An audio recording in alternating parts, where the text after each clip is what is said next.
ಎಲ್ಲರಿಗೂ ನಮಸ್ಕಾರ.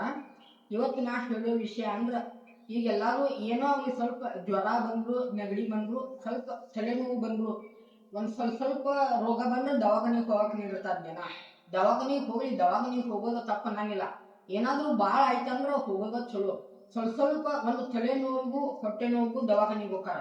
ಈಗ ದವಾಖಾನೆಗಳು ಚಲೋ ಬಿಡು, ಎಲ್ಲ ವೈದ್ಯರು ಒಂದೇ ಥರ ಇರಂಗಿಲ್ಲ, ಚಲೋ ವೈದ್ಯರು ಇರ್ತಾರ. ಆದ್ರೆ ಕೆಲವೊಬ್ರು ಇರ್ತಾರೆ ಈಗ ಬರೀ ರೊಕ್ಕಕ್ಕೆ ಆಸೆ ಪಡ್ತಾರ.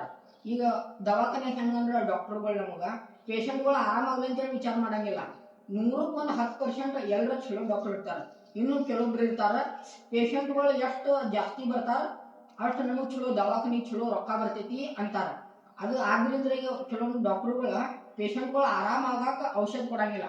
ಅವರು ಒಂದ್ ರೋಗ ಇಟ್ಕೊಂಡಿರ್ತಾರ, ಅವ್ರಿಗೆ ಇನ್ನೂ 10 ರೋಗ ಬರುವಂಗ ಔಷಧ ಕೊಟ್ಟು ಕಳಿಸ್ತಾರ.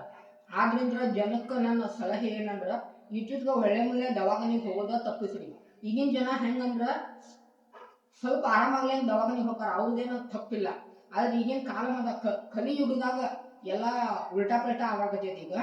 ಈಗ ಒಂದ್ ರೋಗ ವಾಸಿ ಮಾಡ್ಕೊಂಡಾಗ ದವಾಖಾನೆಗೆ ಹೋದ್ರೆ 100 ರೋಗ ಹೊತ್ಕೊಂಡ್ ಬರ್ತಾರ. ಈಗ ಆರಾಮಿದ್ದವ್ರು ಹೋಗಿ ದವಾಖಾನೆಗಿನ ಪೇಷಂಟ್ಗಳು ನೋಡ್ಕೊಂಡು ಅವರ ಪೇಷಂಟ್ ಆಗಿ ಬರುವಂಗಾಗೈತಿ. ಆಗಿನ ಪರಿಸ್ಥಿತಿ ಈಗ ಬಂದೈತಿ. ಎಲ್ಲಾ ಡಾಕ್ಟರ್ಗಳಿಗೂ ಹೇಳತ್ತಿಲ್ಲ, ಬರೀ ರೊಕ್ಕಕ್ಕೆ ಆಸೆ ಪಡೋ ಡಾಕ್ಟರ್ಗಳಿಗೆ ಅಷ್ಟೇ ಹೇಳಕತ್ತೀನಿ. ಆದ್ದರಿಂದ ಎಲ್ಲರೂ ಜಾಸ್ತಿ ಆರಾಮಿಲ್ಲ ಅಂದ್ರೆ ಮನೆ ಮದ್ದು ಫಾಲೋ ಮಾಡಿ. ಸ್ವಲ್ಪ ಜ್ವರ ಬಂದ್ರ ದವಾಖಾನೆಗೆ ಹೋಗೋದು ಬಿಡ್ರಿ. 1-2 ದಿನ ತಣ್ಣೀರೊಳಗ ಅರ್ಬಿ ಎದ್ಕಾರ ತಣ್ಣೀರ್ ಪಟ್ಟೆ ಹಾಕೋರಿ ಹನಿ ಮೇಲೆ.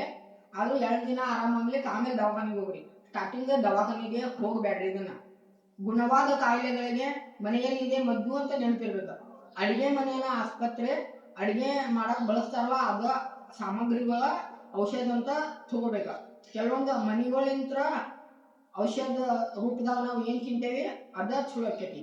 ಈಗ ನಾವು ಏನೇ ತಿನ್ಲಿ, ಯಾವುದೇ ಆಹಾರ ತಿನ್ಲಿ, ಬೆಳಿಗ್ಗೆ ಖಾಲಿ ಹೊಟ್ಟಿಲೆ ಮತ್ತು ರಾತ್ರಿ ಮುಂದ ತಿಂದ್ರ ಅದ ಔಷಧ ಆಕೈತಿ. ಹಲ್ಲಿ ಯಾವಾಗ ತಿಂದ್ರೆ ಅದ ಆಹಾರ ಆಕೈತಿ, ಅದ ಬೆಳಿಗ್ಗೆ ಖಾಲಿ ಹೊಟ್ಟಿಲೆ ತಿಂದ್ರ ಅದ ಔಷಧ ಆಕೈತಿ.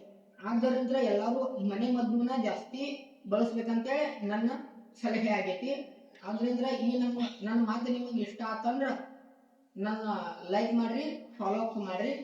ಮತ್ತು ಇನ್ನೊಂದು ಮಾತು ಎಲ್ಲರಿಗೂ ಹೇಳ್ಬೇಕಂದ್ರ ಗುಣವಾಗದ ಕಾಯಿಲೆಗಳಿಗೆ ಮನೆಯಲ್ಲಿ ಇದೆ ಔಷಧಿ ಅನ್ನೋದನ್ನ ನೆನಪು ಮಾಡ್ರಿ. ಮತ್ತು ಯಾವುದೋ ದವಾಖಾನೆಗೆ ಹೋಗಿ ಅವ್ರ ಮೆಡಿಸಿನ್ ಬರೆದು ಕೊಡ್ತಾರಲ್ಲ, ತನ್ನಿಂದ ತಗೋರಿ ಬ್ಯಾಡ ಅಂತ ಅನ್ನಂಗಿಲ್ಲ.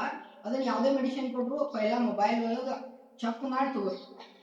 ಮೊಬೈಲ್ ಒಳಗೆ ಚೆಕ್ ಮಾಡೋದ್ರಿಂದ ಆ ಔಷಧಕ್ಕೆ ಏನೇನು ಹಾಕಿರ್ತಾವು, ಅದರಿಂದ ತಗೊಂಡ್ರೆ ಏನೇನು ಆಕೈತಿ, ನಮ್ಗೆ ಯಾವ್ಯಾವ ಸಾಮಗ್ರಿಗಳು ಹಾಕಿ ಔಷಧ ರೆಡಿ ಮಾಡಿರ್ತಾವು, ಆದ ಔಷಧ ಎದುರು ಸಂಬಂಧ ಐತಿ, ಅದರಿಂದ ಎಷ್ಟು ಚಲೋ ಆಕೈತಿ ಎಷ್ಟು ಕೆಟ್ಟ ಆಕೈತಿ ಎಲ್ಲ ಕೊಟ್ಟಿರ್ತಾರ. ಆದ್ರಿಂದ ನೀವು ಗುಳಿಗೆ ಔಷಧ ಚೆಕ್ ಮಾಡಿ ತಗೊಳೋದ್ರಿಂದ ಅದಕ್ಕೆ ಏನೇನು ಹಾಕಿ ರೆಡಿ ಮಾಡಿರ್ತಾರಲ್ಲ ಅದೆಲ್ಲ ಲಿಸ್ಟ್ ಸಿಕ್ಬಿಡ್ತದೆ ನಿಮ್ಗೆ.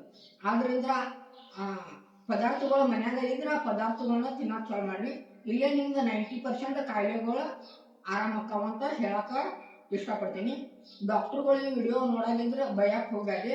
ನಾ ಎಲ್ಲ ಡಾಕ್ಟರ್ಗಳು ಹೇಳಕ್ಕಿಲ್ಲ, ಅದೇ 100ಕ್ಕೆ 10 ಜನ ಇರ್ತಾರೆ ಅಂಥವ್ರಿಗೆ ಹೇಳಕತ್ತೀನಿ. ತಪ್ಪಾದ್ರೆ ಕ್ಷಮಿಸ್ರಿ. ನನ್ನ ಮಾತು ಇಷ್ಟ ಆದ್ರೆ ನನ್ನ ಫಾಲೋ ಮಾಡ್ರಿ.